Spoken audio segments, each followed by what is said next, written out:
Nouvelle vidéo pour expliquer les caractéristiques d'une éruption volcanique. Nous étions partis de deux problèmes scientifiques. Pourquoi des différences d'éruptions volcaniques et comment le magma remonte à la surface. Nous avions émis des hypothèses. Je pense qu'on a des éruptions différentes à cause de la consistance du magma et de la lave. Je suppose que le magma remonte grâce au gaz. Nous avons élaboré un protocole expérimental pour chaque hypothèse. Vous avez réalisé l'expérience et vous avez obtenu des résultats. Pour la modélisation d'éruptions explosives, nous avons obtenu une aiguille de ketchup. Pour la modélisation d'éruptions effusives, nous avons obtenu une coulée de ketchup. Et pour les gaz, nous avons vu effectivement qu'il y avait des gaz et c'est ce qui permettait de faire remonter le magma. Vous avez schématisé vos résultats expérimentaux en utilisant un vocabulaire expérimental uniquement.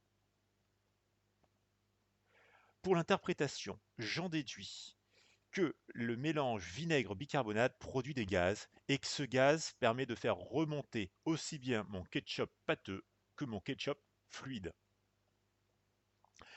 J'en déduis aussi que lorsque mon ketchup est pâteux, les gaz sont piégés, bloqués en dessous et ne peuvent s'échapper que difficilement en exerçant une forte pression sur mon mélange de ketchup pâteux. L'éruption est plus brutale.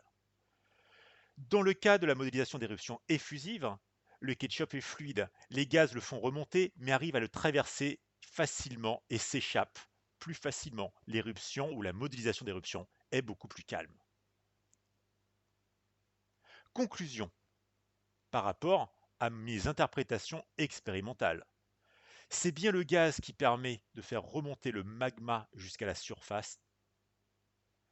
C'est aussi la consistance du magma et des laves qui explique ma différence d'éruption. Quand mon magma est pâteux, visqueux, les gaz sont piégés. Ils n'arrivent pas à s'échapper, à sortir. Ils vont donc exercer une forte pression sur le magma.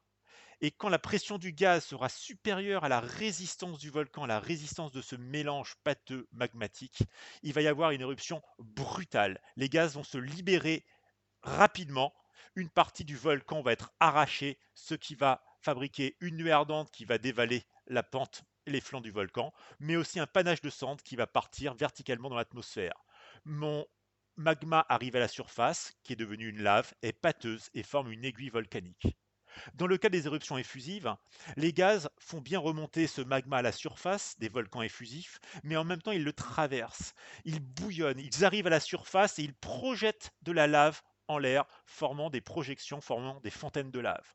En même temps, la lave déborde du cratère du volcan et coule parce qu'elle est fluide.